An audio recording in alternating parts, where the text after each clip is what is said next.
कहते हैं समझदारी सिर्फ इंसानों में नहीं होती, कभी कभी जानवर भी ऐसा काम कर जाते हैं कि इंसान हैरान रह जाए। ये कहानी एक ऐसे ही गधे की है जिसे सब मूर्ख समझते थे, लेकिन उसने एक ऐसा कारनामा कर दिखाया कि पूरा गांव उसका मुरीद हो गया। बहुत समय पहले की बात है। हरिपुर नाम के एक छोटे से गांव में रामलाल नाम का एक धोबी रहता था।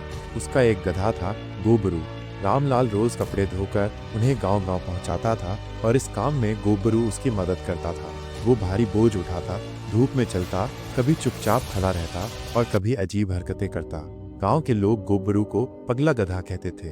कोई उसे चुटकुलों का पात्र बनाता तो कोई पत्थर मारकर चिढ़ाता, लेकिन रामलाल गोबरू से बहुत प्यार करता था। वो कहता, ये गधा नहीं, मेरा साथी है, ये सब समझता है। रामलाल के पड़ोस में पंडित जगन्नाथ रहते थे। वो हमेशा कहते, रामलाल, तेरा गधा तो सच में मूर्ख है, बेच दे इसे, ये तो सिर्फ खाता है, कुछ काम का नहीं। एक दिन उन्होंने सलाह दी, गधे को किसी शेर के डर से सीधा किया जा सकता है। जब जानवर डरता है तभी समझता है। रामलाल हंसा, पंडित जी, डर से नहीं, प्यार से सीख मिलती है।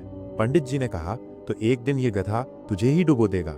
रामलाल चुप रहा, लेकिन गोबरू के कान खड़े हो गए थे। शायद उसे बात समझ आ गई थी। एक दिन रामलाल को शहर से एक बड़ा ऑर्डर मिला। ढेर सारे साफ किए हुए कपड़े लेकर शहर के व्यापारी तक पहुंचाना था। वह तड़के सुबह गधे को तैयार कर जंगल के रास्ते से निकल पड़ा।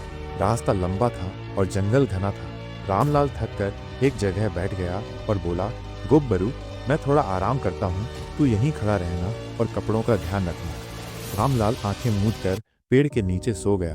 अचानक गोबरू की तेज सूंघने की शक्ति को कुछ अजीब गंध मिली। वह चौकन्ना हो गया। पीछे झाड़ियों से 3 भेड़िए निकलकर धीरे धीरे पास आने लगे। उनके चेहरे पर भूख और क्रूरता साफ झलक रही थी। गोबरू समझ गया, ये खतरा है, लेकिन वो क्या करे। गोबरू ने डरने की बजाय एक योजना बनाई। उसने सबसे पहले अपनी गर्दन झटक कर घंटी बजाई, टन टन टन। फिर जोर जोर से ढेंचू ढेंचू करने लगा। रामलाल की नींद टूटी। वो घबरा गया, क्या हुआ, गोबरू ऐसा क्यों कर रहा है। तभी उसने भेड़ियों की आंखें झाड़ियों में चमकती देखी और वो डर गया।